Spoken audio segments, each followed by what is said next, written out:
Alright, omulungi atugoberera ku mukutu ogwa Credible Media. Yuji salamu alaikum wa rahmatullahi wa barakatuh. Ganja Fadi gemanya.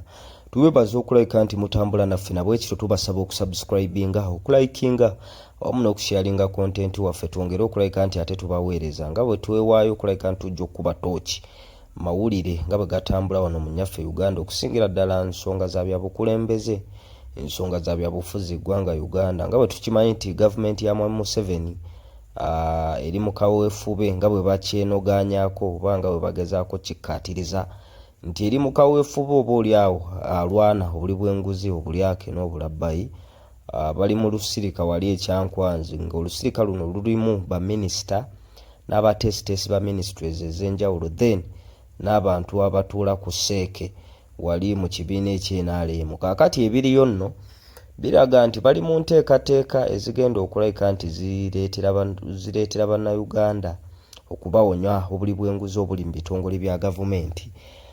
Twalabyeko omuteesiteesi mu ministry y'ebyensimbi Ramadhan Ngobi then ne Anthony General Kiryowa Kiwanuka bavuddeyo ne bakola statement nga bagamba nti obuli bw'enguzi bubadde bukyase nnyo mu bitongole bya gavumenti butya abakulira ebitongole bino ab'enjawulo babadde bagezaako okulabika nti beewola ssente.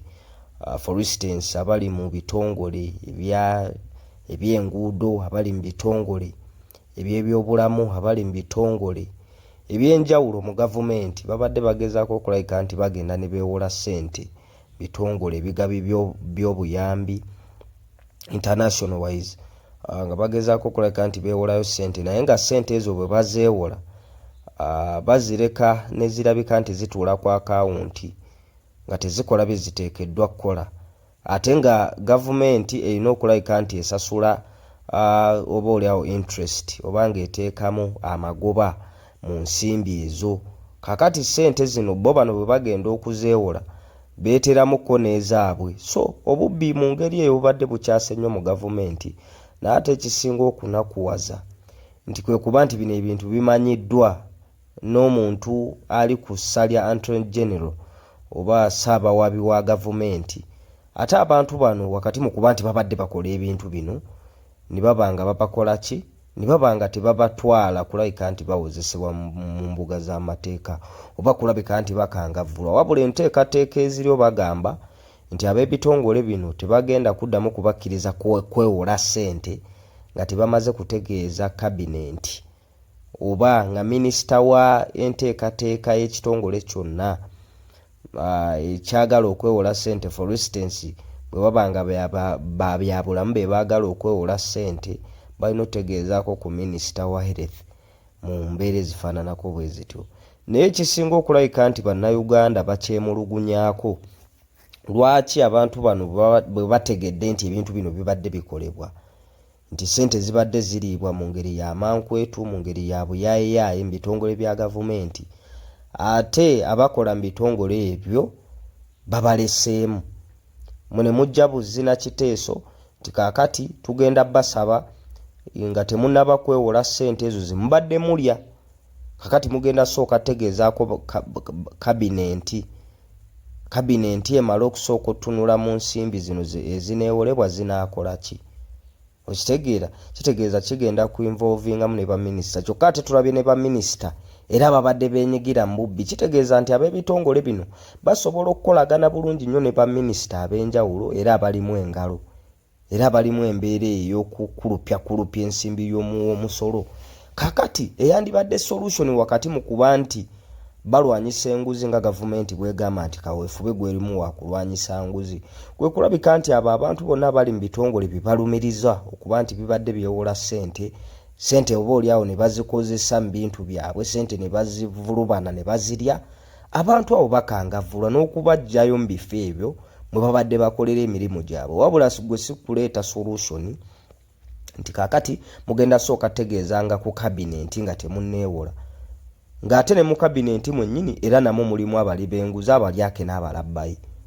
Kakati bannayuganda kye beebuuza okwo kulwanyisa nguzi oba kubuzaabuza kuba ekigendererwa ky'okulwanyisa enguzi wabaawo okulumira ddala sikwata bukwasi muntu ate ne mutandika musisiriza kazigo to the extent nti abamu babajja ministry endala oba mu kitongole kimwe babadde babbira ate ne babateeka mu bitongole ebirala.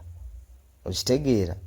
Kakati recently awo twaleese eggulire wano erya akakiiko oba unity yagunjiddwawo nti egenda kuyambako mu buli bw'enguzi mu State House awo ng'eno ekulirwa omukulu David Kalemera.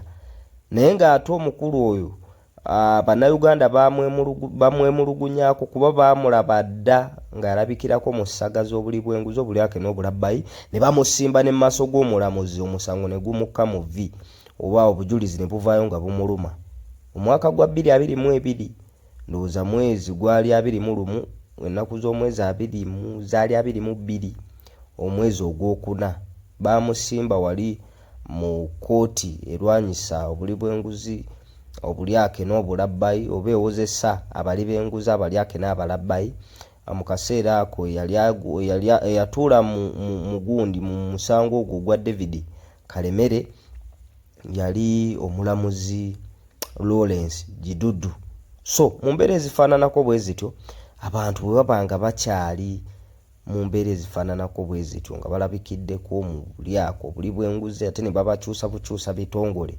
Wano gavumenti bwe tugamba nti erwanyisa nguzi ndabanga beebuzaabuza. So mukaweefube ow'okulwanyisa enguzi gavumenti erina kuba nkambwe nnyo. Abantu balina okulabika nti bagendako emabega w'emitayimbwa. Abantu tebalina kulabika nti babanyigira ku liiso. Ne bibanga ebintu bitambula nga bwe bizze bitambula tewali kigenda kukyuka.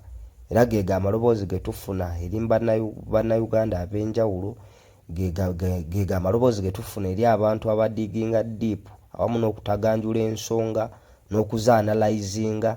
Teri muntu avuddeyo n'agamba nti oba oliawo approach Mwami Museveni eno gy'aleese yegenda okulabika nti erwanyisa obuli bw'enguzi. Obuli bw'enguzi babulwanyisa ng'omuntu agidde ddala omukono ogw'ekyuma ng'abantu bagenda basiba, abantu bagenda kangavvulwa.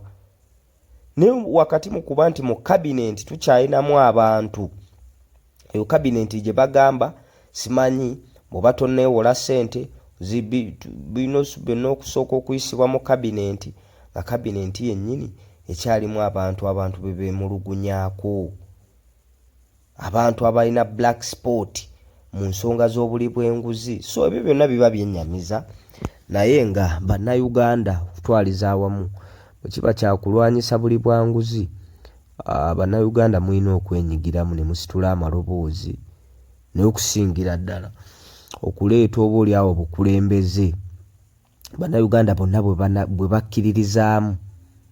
Ate nga abannayuganda obukulembeze obwo mu kubuleeta gabadde maanyi gammwe, zibadde efforts zammwe. Naye obukulembeze bwonna gye buva ne gye bulaga buli we bubanga tebuwa ddoboozi lya bannayuganda kitiibwa, kuba bino byonna ebyobuli bw'enguzi bisinga kunyigiriza bannayuganda. Buli mbeera embi etambula mu ggwanga enyigiriza muntu wa wansi. Obuli bw'enguzi kitegeeza nti service delivery tezijja kulabika nti zibatuukako, era ebirwaliro bijja sigala nga we biri, ebiguudo bisigale nga we biri, ebyenjigiriza bisigale nga bidobonkamusi standards nga nfu. Reason being nti abasomesa akasaala bafuna kakekwa. Abasawo wiiki ewedde babadde beekandaga baagala ssente. Ebyobulamu binaatereera bitya? Kyokka ng'ate ensimbi bannayuganda bagezaako okulabika nti bakola ki? Omusolo baguwaayo n'ezeewolebwa zennyini okukola bajeti y'eggwanga era bazijja mu bannayuganda okulabika nti bazisasula.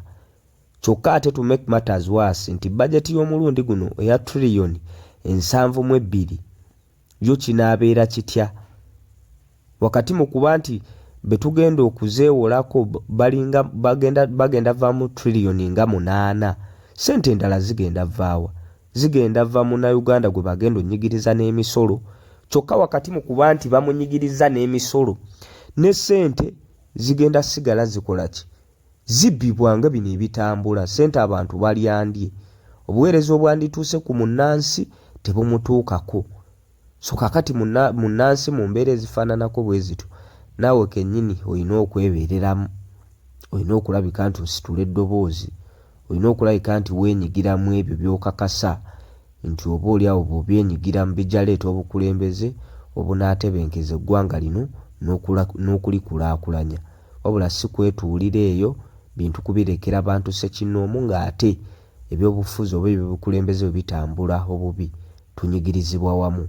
Naye nga bannange tubeebaza okulabika nti mutambula naffe ku mukutu ogwa Credible Media UG.